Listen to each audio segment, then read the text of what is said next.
To become a Space Marine, soldiers must go through years of intense genetic modification, surgical implants of multiple new organs, and countless cybernetic enhancements. Does the Imperium offer gender-affirming care as well? Welcome to Deep Thoughts While Gaming. I'm Chris Chappell. Tired, trite, worn out. That's Warhammer 40k Space Marine 2. More of the same old tired tropes you've seen before, reinforcing the outdated concepts of toxic masculinity, that you have to be a huge hulking alpha male to be the soldier the world, in fact multiple worlds, needs. Kicking ass, chewing bubblegum, and oppressing minorities in their homeworlds. Yes, you're that Sigma, alpha male Giga Chad.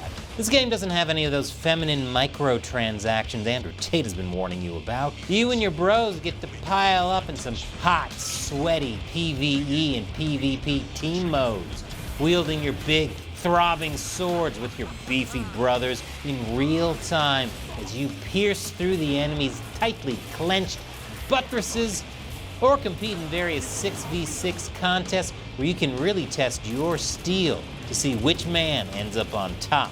And there are 6 playable classes. You can be a big, strong man with a gun, a big, strong man with a bigger gun, a big, strong man with a small gun and a shield, a big, strong man with a hammer, a big, strong man with a riot shield, and a big, strong man hiding in a bush. Look. Just because this is the grim-dark future of the year 40,000 doesn't mean we're not living in the grim-dark present of the 21st century. We expect a little more diversity in our games. Sure, the first Space Marine game was incredibly successful, and sure, this game looks poised to do equally well, if not surpass the first. But should we really count how many people like something as a measure of success? Isn't a better measure of success how many DEI checkboxes it ticks off? With Screen Rant now rating you based on your inclusivity and diversity, this game is sure to be a bomb. There's not even one female Space Marine anywhere in sight. No salamanders prominently showcased in the marketing material, and we don't even know the gender identity of a single Space Marine we do see. This game doesn't even tell us, like it doesn't matter to the gameplay or something. It really makes you wonder who the good guys are in Warhammer. There are good guys, right? Sorry, I didn't mean to use gendered language.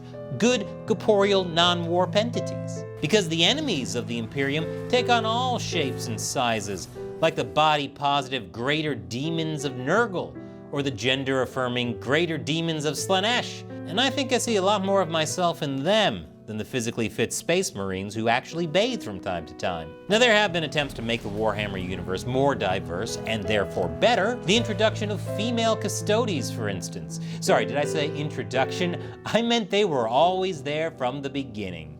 We just found out about it in 2024. Because when you're fighting the forces of chaos, your strength isn't how strong you are or how big your gun is. Your strength is diversity. And the patriarchal mentality of the Emperor, that the aliens must be exterminated, and that the Sisters of Battle should spend most of their time in their nunneries, is part of what keeps our Space Marines turning to chaos, as they keep finding themselves between a rock and a tentacle monster with no way out. This is a future we can avoid if we start making some different choices today, because the Emperor is just a corpse being kept alive by future-age machinery, just like many of the monarchs you know and love.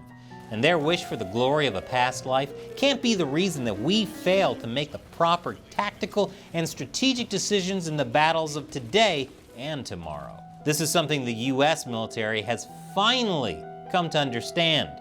As one article from DefenseNews.com says, a lack of diversity is a national security risk. West Point, one of America's most prestigious military training academies, warns the military remains too strongly based on the idea of masculine, self-sufficient aloofness, heteronormative independence, and leaves little room for gay identities. Hey, it worked for the Spartans. Toxic properties like Warhammer, Space Marine 2 reinforce these outdated notions that the way to excel at warfare is by being physically bigger, stronger, more aggressive. We need a kinder, gentler form of xenocide.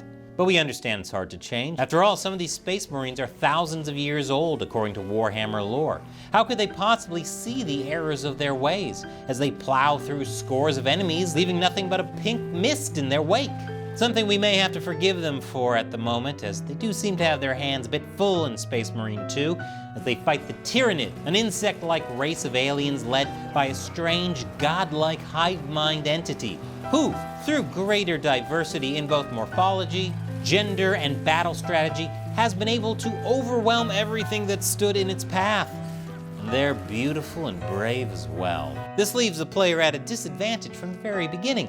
You're limited to only one body type, one gender, and only 6 class choices. 3 more than the last game had, but still not good enough to compete with the diversity of the enemy. But with the promise of no microtransactions in the game, it's at least nice to know you can paint your armor any color you want on the dime of the Emperor, and customize your loadout to suit how you're feeling that day, with a large assortment of weapons, typical of white colonial nations, leaving you free to commit all manner of war crimes against a foreign and misunderstood group of aliens. It's all culminating in what's probably going to turn out to be a dismally performing game. Not like a great game like Forspoken, which was unfortunately review-bombed. Sure, there might be some few toxic fans who built the cult following of the first game who will buy the sequel, but I'd like to think most people are more enlightened than that. Would you really sacrifice greater diversity in gaming for fun? Oh, sweet baby ink, I hope not. Can you really imagine yourself enjoying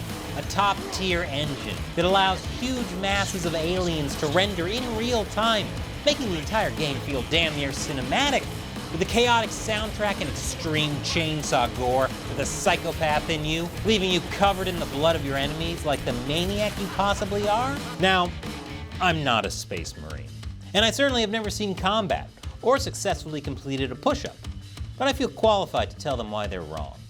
Because like our military, they've got to be having a recruitment crisis. And yet we still have people refusing to lower the standards, because not everyone can be a Space Marine, okay? True, not everyone can run a mile in under 8 minutes, and not everyone can go to sleep without their patented sleeping mask and their favorite anime body pillow. But there should still be room for these kinds of warriors in our military. So let's tear down these exclusionary barriers and borders, let the forces of chaos into the Imperium of man, because who needs a chainsaw sword? You've got diversity. Thank you for watching Deep Thoughts While Gaming. And remember, the Emperor protects. Like Deep Thoughts While Gaming, support the show on patreon.com/gamersunbeaten, or hit that join button to become a channel member. You'll get access to an exclusive Discord server, live stream, videos, emojis, and dangerously unstable psyker powers. And here's a video about another beautifully diverse game where the humans are the bad guys. Avatar: Frontiers of Pandora.